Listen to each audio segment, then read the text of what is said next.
Aquí reposan los restos de un buen amigo, un alto militar norteamericano cuya identidad no debo revelar, al menos por el momento. Él forma parte de la historia que quiero contarle, una historia oscura que usted probablemente no creerá. Pero ese es mi deber, sembrar la duda. Sígame y descubra una historia que jamás fue contada.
Siempre estuvo ahí.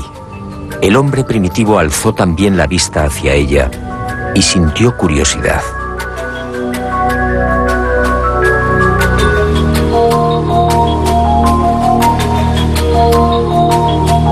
Después llegó el miedo y la luna fue adorada.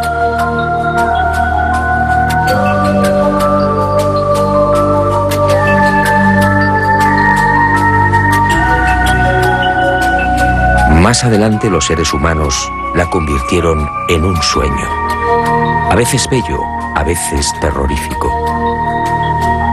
Y el satélite natural de la Tierra se convirtió en emblema de lo utópico, de lo inalcanzable.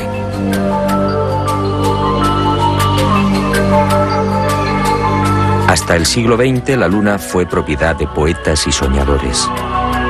Algunos más audaces llegaron incluso a describirla.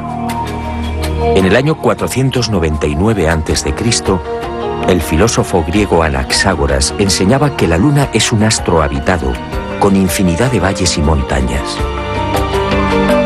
Y otro tanto pensaba Demócrito, el creador de la teoría atómica, nacido también en el siglo V a.C. Pitágoras creía igualmente en una luna viva y habitada. Y su discípulo Filolao iría más allá, asegurando que nuestro satélite natural se hallaba habitado por seres 15 veces más grandes que los humanos. Y acertó al afirmar que el día lunar equivale a 15 días terrestres. Después llegaron los libros. Plutarco, en el siglo I de nuestra era, describe la Luna como una segunda Tierra. Y con los libros, los viajes.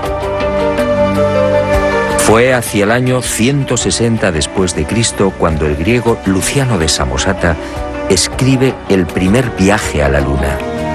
En su obra Historia verdadera, una tromba de agua arrastra un barco hasta la superficie lunar. Ariosto, en el Orlando Furioso, asegura que la Luna es un gran valle en el que se encuentra todo lo que hemos perdido en la Tierra: riquezas, coronas, honor y esperanza. En 1638 aparece en Inglaterra El hombre en la Luna, otro libro que causa sensación. Su autor, el obispo Francis Godwin, envía a la Luna al aventurero español Domingo González, con la ayuda de una pareja de gansos amaestrados. Fue con Galileo en el siglo XVII, cuando las viejas ideas de los griegos sobre la Luna empiezan a tomar consistencia. Galileo inventa el telescopio y queda asombrado al contemplar los cráteres y las grandes superficies oscuras que son identificadas con mares. En 1647, John Hevelius traza el primer mapa lunar y lo publica en su libro Selenografía, afirmando que la Luna estaba repleta de ciudades. Entusiasmado con estos descubrimientos, Cyrano de Bergerac publica en 1648 su célebre Viaje a la Luna, un libro asombroso en el que por primera vez se habla de cohetes. Cyrano describe 2 astronaves, una impulsada por la evaporización del rocío, la otra por un cohete de 3 fases. Sería este trabajo justamente el que serviría de inspiración a Julio Verne y a los padres de la astronáutica moderna. En 1671, Querubín de Orleans publica un segundo mapa lunar. El interés del público es tal que en 1865 se publican 6 libros sobre temas espaciales. El más conocido fue sin duda De la Tierra a la Luna, del genial Verne. Y en 1903, el ruso Tsiolkovsky proporciona las pautas que servirían de modelo a la cohetería del siglo XX.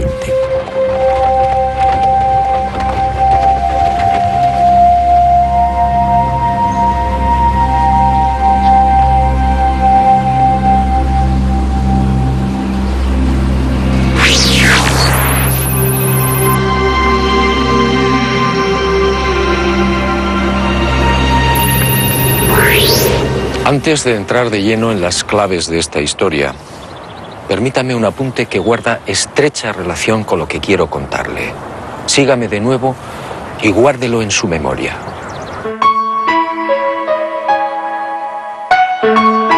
Además de esas viejas y románticas ideas sobre la Luna y de la literatura más o menos fantástica sobre los viajes a nuestro enigmático satélite natural, la historia de la humanidad aparece igualmente repleta de otros no menos misteriosos fenómenos registrados en la superficie lunar. En el verano de 1178, al poco de ponerse el sol, un grupo de monjes de la Catedral de Canterbury observó en el filo de la Luna un formidable resplandor acompañado de gigantescas llamaradas. En 1789, el astrónomo Schroeder contempló atónito una enorme zona iluminada en la llamada región de los Alpes lunares. A lo largo de ese año, otros observadores dieron fe de la presencia en la superficie de la Luna de increíbles y desconcertantes luces que se movían entre mares y cráteres. En 1820, el también astrónomo François Arago publicó en los Anales de Química y Física el relato de otra asombrosa observación. Durante un eclipse, toda una formación de luces evolucionó sobre la Luna, manteniendo el orden de vuelo durante los virajes. En 1843, el mencionado astrónomo alemán Johann Schroeder asistió a otro fenómeno para el que tampoco se ha encontrado explicación.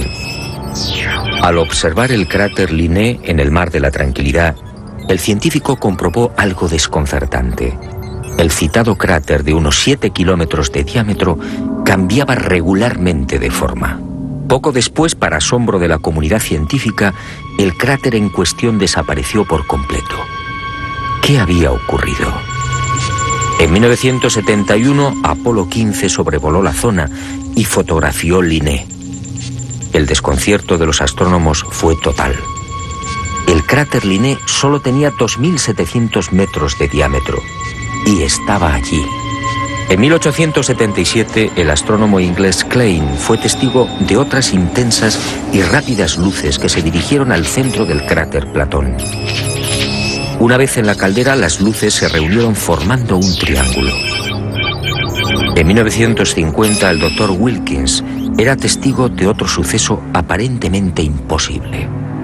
En el centro del cráter Aristarchus se encendió de pronto una gran luz, iluminando una amplia región lunar. Grandes llamaradas en la superficie de la Luna, luces en formación.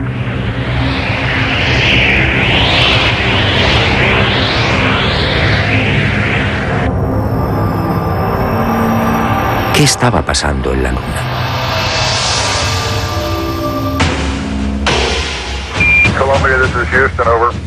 Y en julio de 1969, al fin, el ser humano cumplió su viejo y añorado sueño.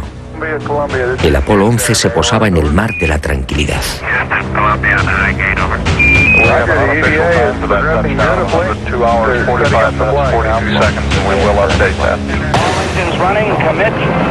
Y el mundo vibró con aquellos primeros y tímidos pasos de Neil Armstrong.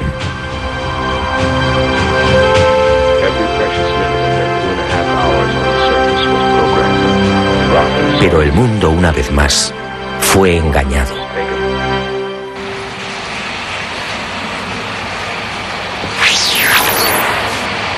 Muchos de los que vivimos aquel histórico y emocionante momento nos hicimos la misma pregunta. ¿Por qué ese obsesivo interés por conquistar la Luna? Fue el alto militar norteamericano al que me he referido y al que desde ahora llamaré Mirlo Rojo, quien años más tarde respondería con una información que me dejó perplejo. Una información secreta que muy pocos conocen. Las nuevas generaciones no saben o no recuerdan. A la Luna se fue a investigar, sí, y se ha dicho también que fue una cuestión de prestigio. Una especie de apuesta entre soviéticos y norteamericanos.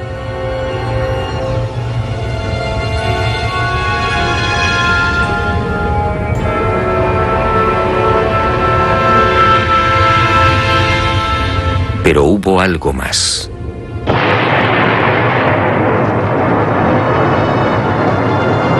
En los años 50, tras la amarga experiencia de la Segunda Guerra Mundial, soviéticos y aliados se embarcaron en una loca carrera de armamento. Aquel periodo fue conocido como Guerra Fría. Una peligrosa etapa en la que llegaron a fabricarse 15.000 bombas nucleares y 9.000 misiles intercontinentales. Y de pronto soviéticos y occidentales experimentaron un brusco giro.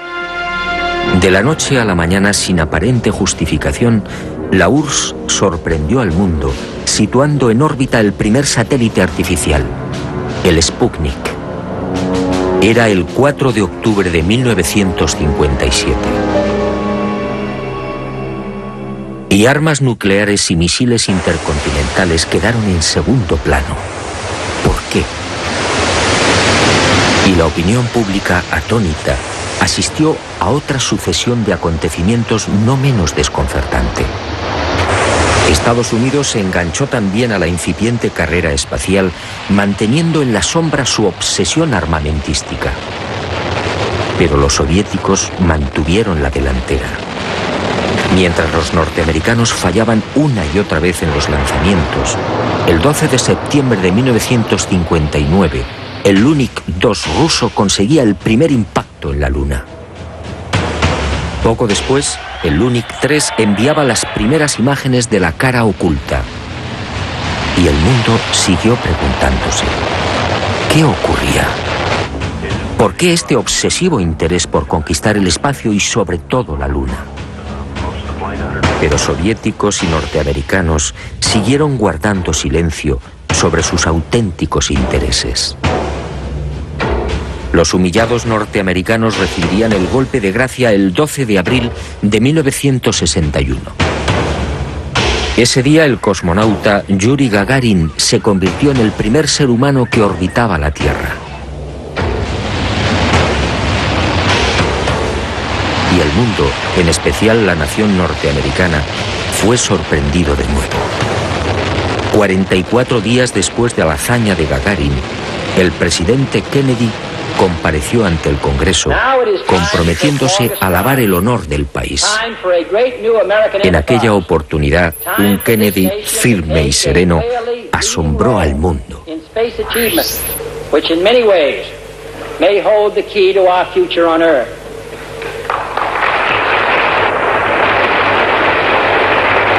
I therefore ask the Congress, above and beyond the increases I have earlier requested for space activities, to provide the funds which are needed to meet the following national goals. First, I believe that this nation should commit itself to achieving the goal, before this decade is out, of landing a man on the moon and returning him safely to the Earth. ¿A qué se debían estas extrañas prisas? ¿Qué estaba ocurriendo? Aparentemente las palabras de Kennedy obedecían a la necesidad de recuperar el prestigio y la hegemonía militar. Y era cierto en parte. La verdad era otra. La verdad llegaría años más tarde y de la mano de Mirlo Rojo. Él confió en mí y me hizo partícipe de su gran secreto. Un secreto tan espectacular como diabólico.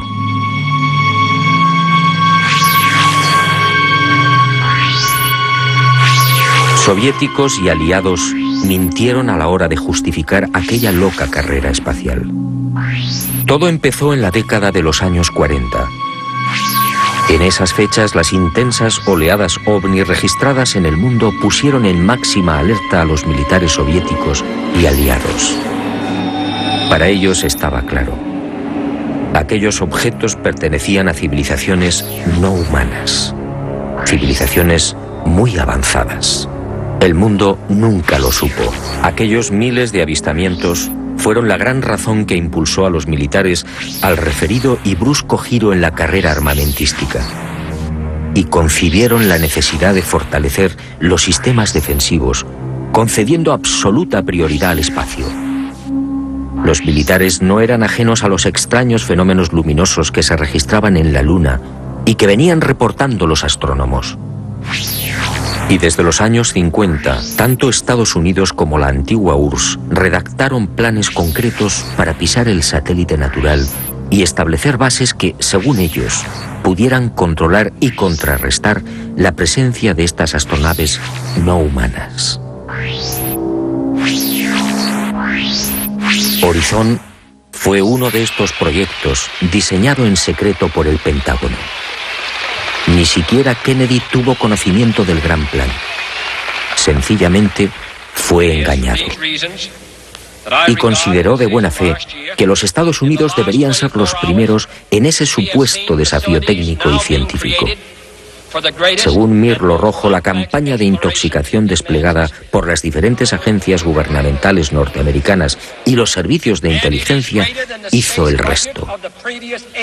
Kennedy y la opinión pública mordieron el anzuelo.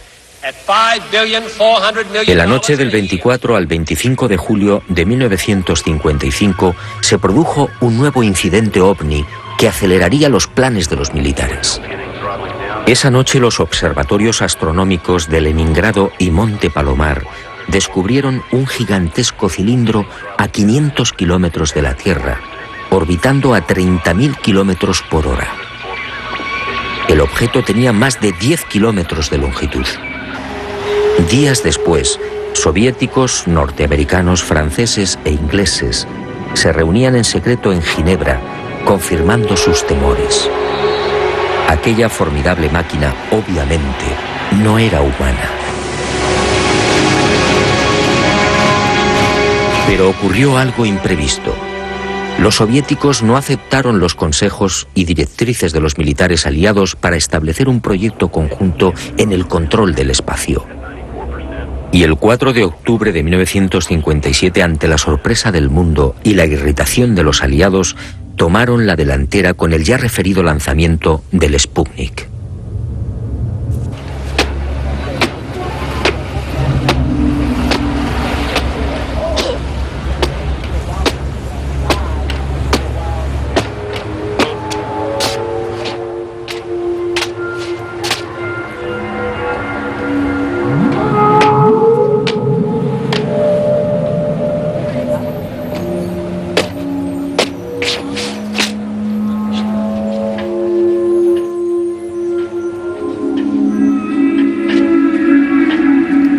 Y durante una década, entre 1957 y 1968, los militares norteamericanos y soviéticos fueron confirmando lo que ya sabían o imaginaban, y mucho más. En ese periodo fueron lanzadas más de 20 sondas automáticas que se estrellaron en la Luna o alunizaron suavemente.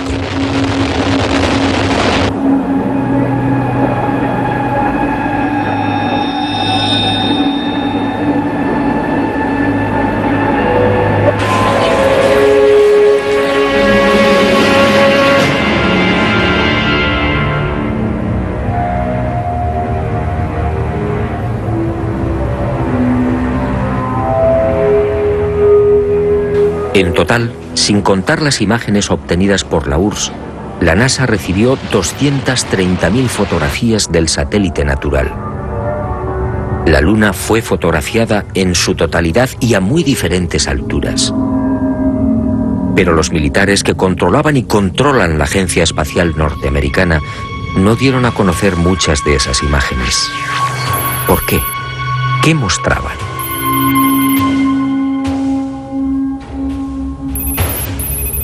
Cuando Mirlo Rojo me entregó algunas de estas fotografías, quedé desconcertado.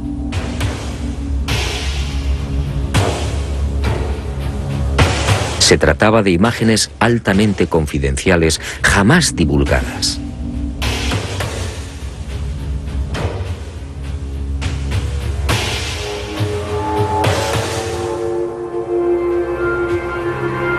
En una de ellas, tomada por la sonda Orbiter 2 en noviembre de 1966, se aprecian dos muros o carreteras paralelos de 27 kilómetros de longitud. Cada una de estas construcciones totalmente artificiales tiene una anchura aproximada de 450 metros. En el muro o carretera de la derecha se aprecia incluso un curioso detalle. La construcción ha sido alterada rompiendo la impecable línea recta con una curva de 1000 metros.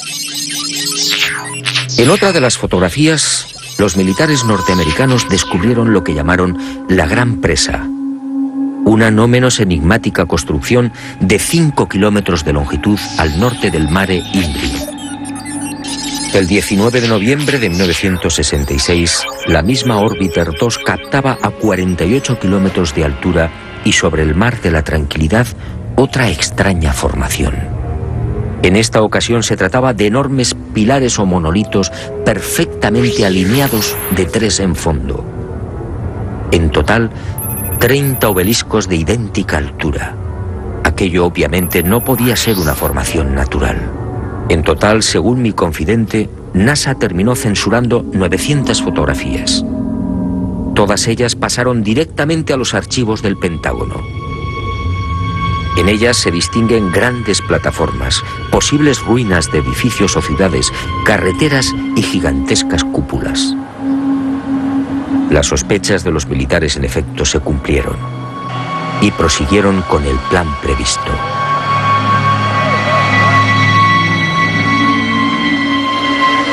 Civilinamente, los servicios de inteligencia militar norteamericanos se cubrieron las espaldas en previsión de una hipotética fuga de información. Para ello, utilizando a NASA como pantalla, propiciaron la redacción de un informe que los eximiera moral y jurídicamente de cualquier responsabilidad en caso de ocultamiento.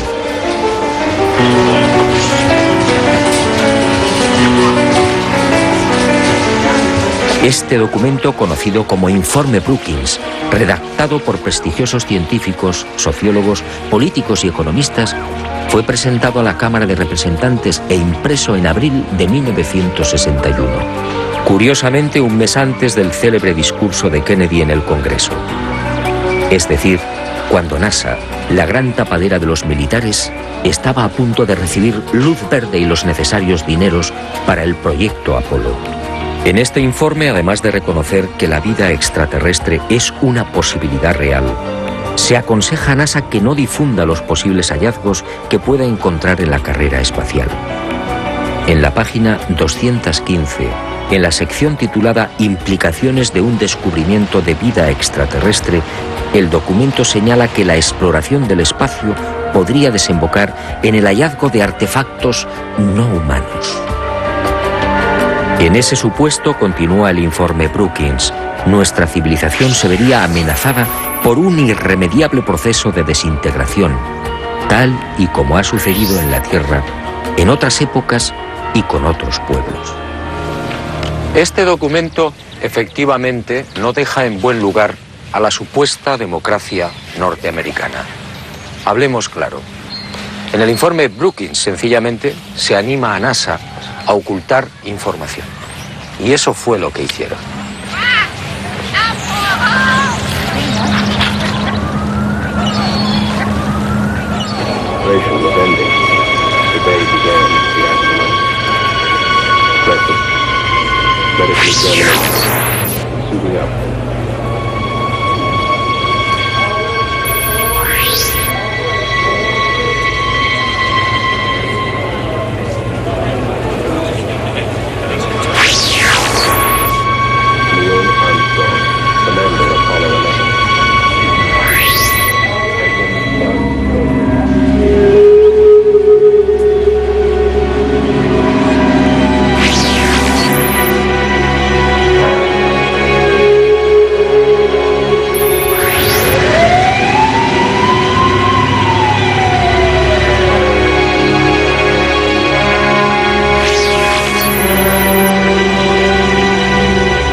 20 seconds and counting.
En el viaje de ida hacia la Luna, el Apolo 11 vivió una primera experiencia que también fue silenciada. Cuando se hallaba a 200.000 kilómetros de la Tierra, un extraño y gigantesco objeto apareció en las proximidades de la nave. Los astronautas lo describieron como una formidable L, algo similar a una maleta abierta, aunque en ocasiones cambiaba de forma, adoptando la figura de un cilindro. La noticia se filtró a la prensa, pero NASA, fiel a su consigna de ocultamiento, zanjó el asunto con una explicación tan absurda como insostenible. Lo observado por el Apolo 11 solo era el sobrealimentador del cohete Saturno IV.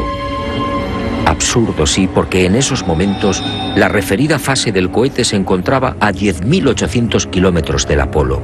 Pero las mentiras de NASA apenas habían empezado. A casi 380.000 kilómetros de la Tierra, muy cerca ya de la superficie lunar, el Apolo descubrió otras luces que volaban en formación.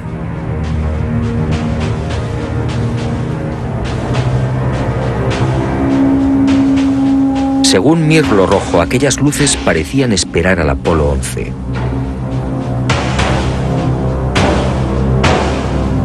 Eran muy brillantes y volaban en perfecta formación.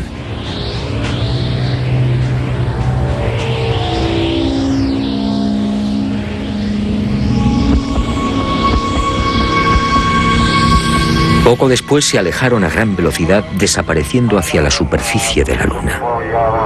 Los astronautas tenían razón. Aquello parecía un recibimiento. Pero lo más espectacular estaba por llegar.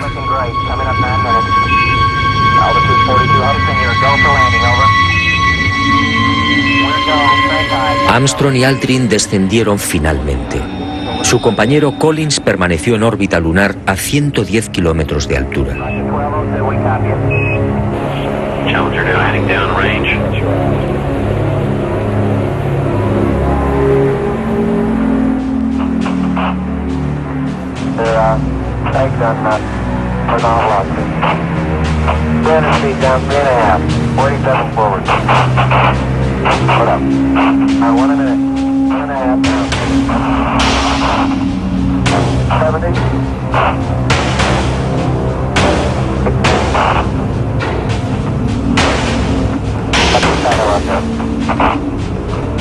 Down at 2.5.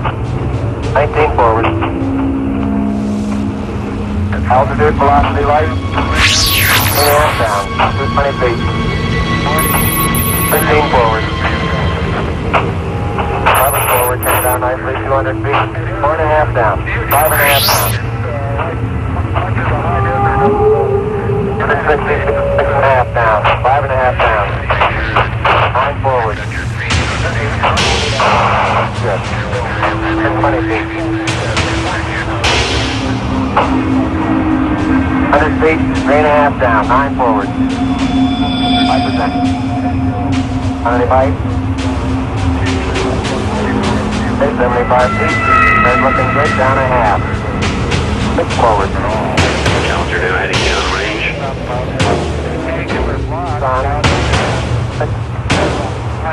Y al poco de aquel histórico alunizaje, Armstrong y Aldrin volvieron a sobresaltarse.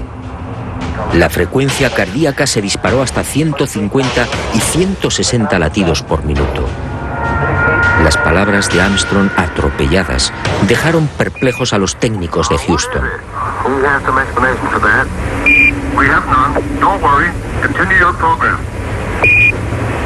Oh boy, it's really something that was fantastic here. You couldn't ever imagine this. Roger, we know about that. Could you go the other way? Go back the other way. Well, this guy Ridge had pretty spectacular. God, what is that there? That's a hollow. What the hell is that? Go Tango. There's kind of light there now. Al otro lado del cráter, existente a poco más de 60 metros del Águila, habían aparecido unas naves y unos seres. Objetos en forma de disco y perfectamente alineados sobre el terreno. Y junto a ellos, varios seres muy altos, con trajes blancos y ajustados. Cuando los astronautas, obedeciendo las insistentes órdenes de Houston, trataron de filmar, objetos y seres desaparecieron.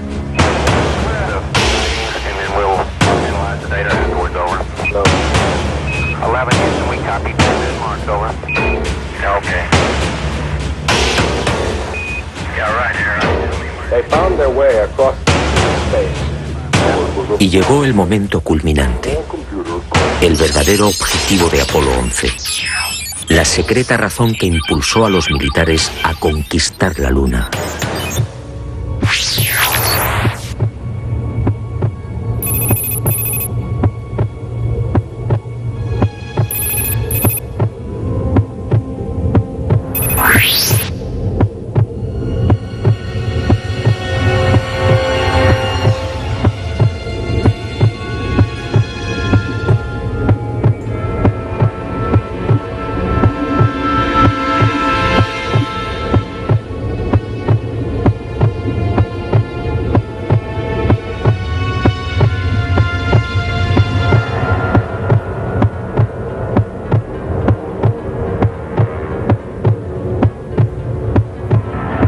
Esta fue la verdad, la única y secreta verdad.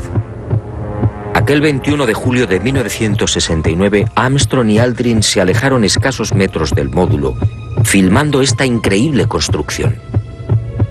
Esta película de 14 minutos jamás fue difundida por NASA.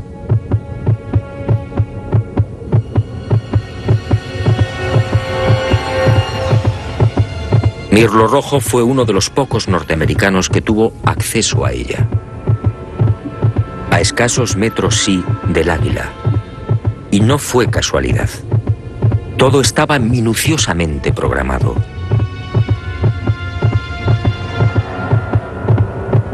Estas misteriosas ruinas, como otras igualmente filmadas por los restantes Apolos, habían sido fotografiadas con anterioridad por las diferentes sondas automáticas. Una de ellas, la Surveyor 5, lanzada el 8 de septiembre de 1967, fue decisiva. Alunizó en el Mar de la Tranquilidad, muy cerca de esta construcción, enviando 19.000 fotografías.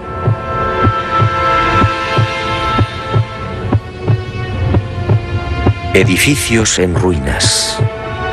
Edificios en la superficie de la Luna. Edificios aparentemente de una gran antigüedad. Pero, ¿quién los había levantado? Nosotros los humanos, obviamente no. Solo quedaba una respuesta. Esto era obra de una civilización no humana.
Los militares habían satisfecho la primera parte de su diabólico plan.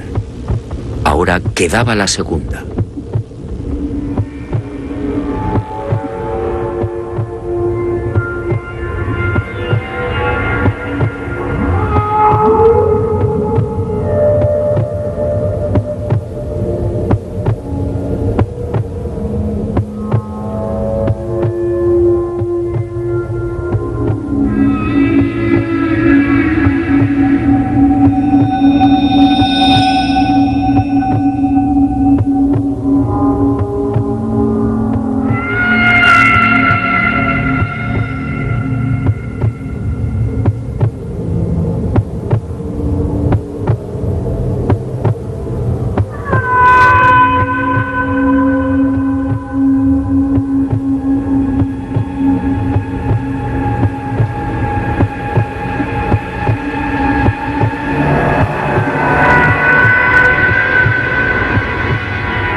Según mi confidente, los astronautas procedieron a lo programado.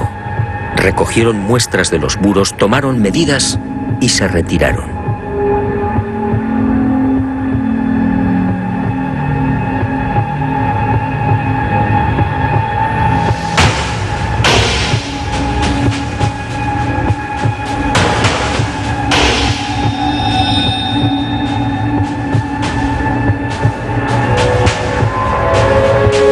La insólita construcción, muy parecida a un hangar, medía 60 metros de longitud con una altura máxima en los muros de 9 metros.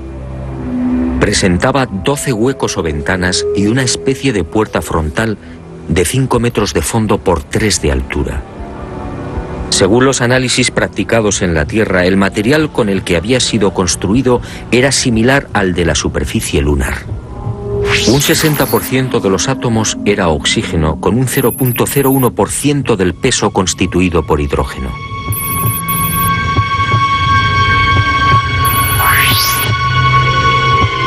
Las paredes se hallaban muy erosionadas. Esta circunstancia, dado que en la Luna no existe prácticamente atmósfera, hizo pensar a los militares que el edificio en cuestión podía tener varios miles de años.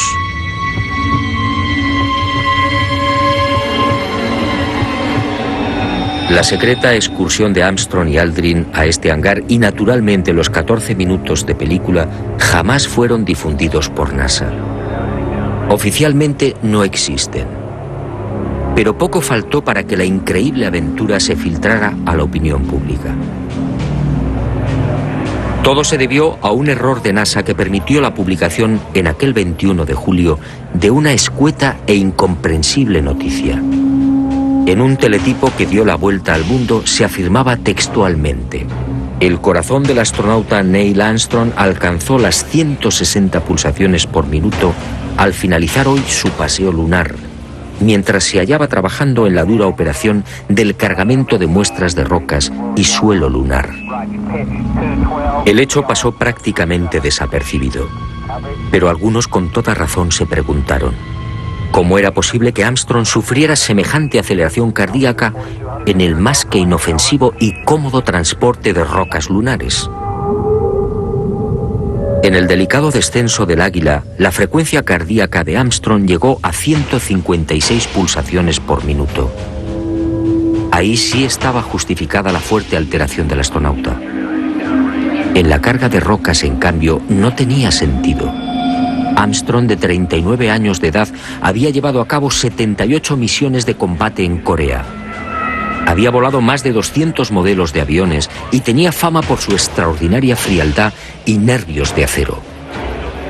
¿Por qué iba a experimentar hasta 160 pulsaciones en la recogida de muestras lunares? La absurda noticia divulgada por Charles Berry, médico de los astronautas, no tuvo en cuenta además otro pequeño gran detalle que invalidó la forzada explicación oficial.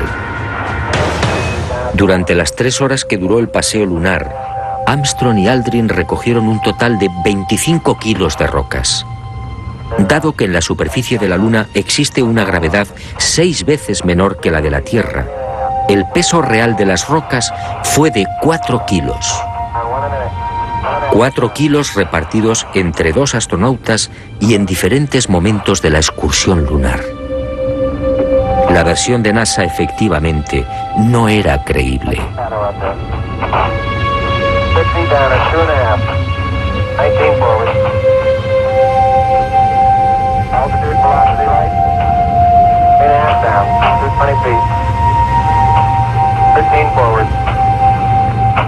Una vez más, mintieron. No fue el insignificante peso de las rocas lo que precipitó el corazón de Armstrong. Fue la visión de aquel edificio. A pesar de su excelente preparación física y mental, el astronauta, consciente de la trascendencia de lo que tenía delante, no pudo evitar la lógica e intensa emoción. Y otro tanto sucedió con Aldrin. Pero la frecuencia cardíaca de este último no fue registrada porque los circuitos electrónicos del traje espacial no se hallaban conectados a la consola que recibía la información biomédica.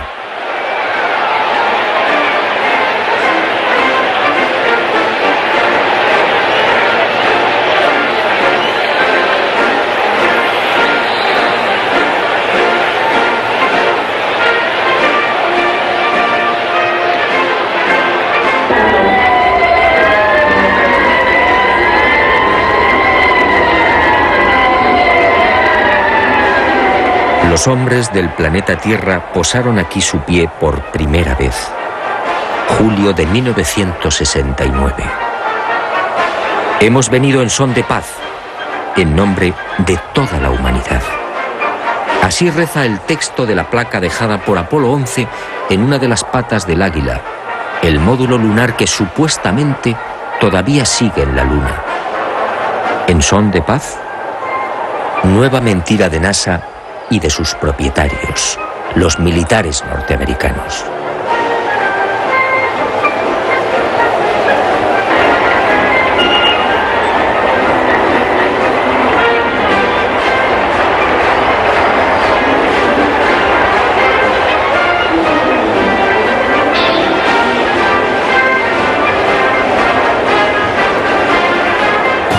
Mirlo Rojo fue contundente.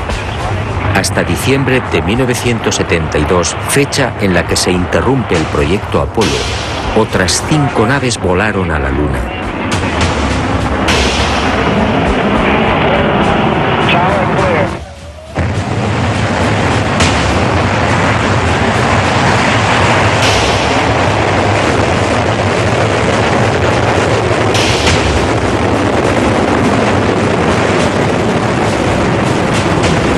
Y volvieron a filmar construcciones. Después, esas edificaciones fueron bombardeadas y destruidas. Y existe la fundada sospecha de que Estados Unidos utilizó armas tácticas nucleares, contaminando la Luna.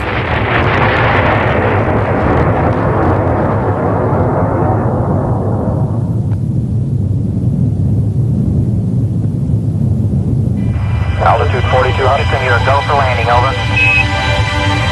We're go, clear time, we're go. Así se cerró la segunda fase del diabólico plan. Los militares norteamericanos no lo consintieron. Esas estructuras podían provocar el caos en la Tierra.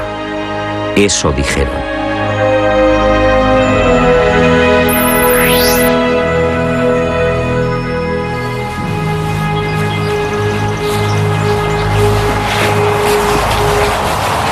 Sí, amigo, en los restantes Apolo sucedieron muchas cosas, cosas extrañas y secretas. Pero esa es otra historia que quizá algún día me decida a contar, suponiendo, claro está, que siga vivo.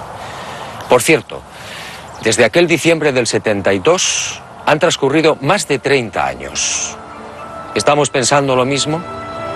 ¿Por qué nunca se volvió a la Luna?